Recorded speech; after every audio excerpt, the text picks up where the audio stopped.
ఇప్పుడు దీంట్లో దాచుకునేది ఏమున్నదండి? మేము పార్టీ ఫిరాయించినామనే సుప్రీంకోర్టుకు వెళ్ళిరి.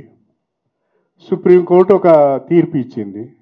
ఆ తీర్పు ప్రస్తుతం స్పీకర్ గారి జ్యుడిక్షన్లో ఉంది. వారు నిర్ణయం తీసుకోవాలి. వారు మాకు నోటీస్ ఇచ్చారు. ఆ నోటీస్కి నేను రిప్లై ఇస్తాను. రిప్లై ఇచ్చిన తర్వాత స్పీకర్ నిర్ణయం ఏది ఉంటే ఆ నిర్ణయాన్ని కట్టుబడి ఉంటాను. ఏది వేసుకున్నా స్పీకర్ గారి ముందు ఉంది కాబట్టి ఇంతకంటే ఎక్కువ నేను మాట్లాడడం ప్రస్తుతం బాగుండదు. పార్టీ అంశం కాదండి, ఫిరాయింపులేదు. నేను ఏ పార్టీలో ఉన్నదనేది ఇప్పుడు ఆ స్పీకర్ తేల్చాలి కదా. అవి చూస్తే అప్పుడప్పుడు గమ్మత్ అనిపిస్తుంది.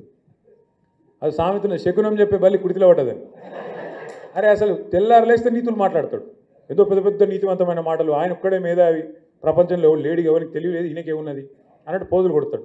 మరి గన్ని శకునాలు చెప్పే పెద్ద మనిషి, గన్ని నీతివంతమైన డైలాగులు కొట్టే పెద్ద మనిషి ఏమన్నా ఇచ్చేస్తుంటే రాజీనామా చేసి ఎలక్షన్కి రా, దమ్ముంటే చూసుకుందాం రా.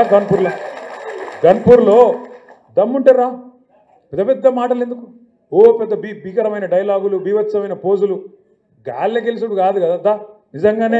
నిజంగానే నీ రేవంత్ రెడ్డికి, నువ్వు చేరిన కాంగ్రెస్ పార్టీకి ఏమన్నా దమ్ముంది, ప్రజల ఆదరణ ఉంది అనుకుంటే రాజీనామా పెట్టు రా. ఒక్క కడియం శ్రీయరే కాదు, 10 మంది వాళ్ళు ఏమనుకుంటున్నారో నాకు తెలియదు కానీ తప్పించుకోజాలరు. సుప్రీంకోర్టులో కొట్లాడుతున్నాం, తప్పకుండా న్యాయం జరుగుతుంది. 10 ఎలక్షన్లు కూడా ఉప ఎన్నికలు వస్తాయి. బరాబర్ గిరిగీసి కొట్లాడాలి. వీళ్ళ సంగతి ఏందో చూపెట్టాలి.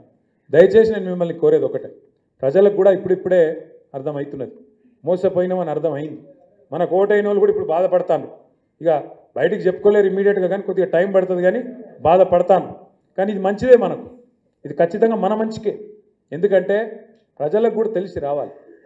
అప్పుడప్పుడు గాడిదని చూస్తేనే గుర్రం విలువ తెలుస్తుంది, చీకటిని చూస్తేనే వెలుగు విలువ కూడా తెలుస్తుంది. రేవంత్ రెడ్డిని చూస్తేనే కేసీఆర్ విలువ కూడా ఇలా అర్థమవుతుంది. ఇది వాస్తవం. కేసీఆర్ ఉన్నప్పుడు మంచిగా బ్రహ్మాండంగా పడుతుండే, టంగు టింగు అనుకుంటా మంచిగా రైతు బంధు పడుతుండే. మరి ముఖ్యమంత్రి గారిగా సేమ్ టింగు టింగ్ అంటే బాగుండదు కదా, అందుకే ఏమనుకున్నాడు, టకీ టకీ అని మొదలుపెట్టాడు. పడే టకీ టకీ పడుతున్నాయి. రైతు బంధు టకీ టకీ, రుణమాఫీ జరిగిందా టకీ టకీ, కళ్యాణ లక్ష్మి పడుతుందా టకీ టకీ. ఒక్కటన్నా ఏదన్నా ఆ టకీ టకీ ఒక్క కాడ మాత్రం పడుతుంది. ఎక్కడ? ఢిల్లీలో మాత్రం మోగుతుంది టకీ టకీమని. ఇడికెళ్ళి సంచులు మోయాలి, ఢిల్లీలో ముఠ చెప్పాలి, పదవిగా కాపాడుకోవాలి. గంతే కదా, ఒక్కటే ఉన్నది టకీ టకీ అని దోసుకోవాలి. ఇక్కడ బిల్డర్ల కాడ, కాంట్రాక్టర్ల కాడ, భూముల సెటిల్మెంట్ల కాడ గదే పని.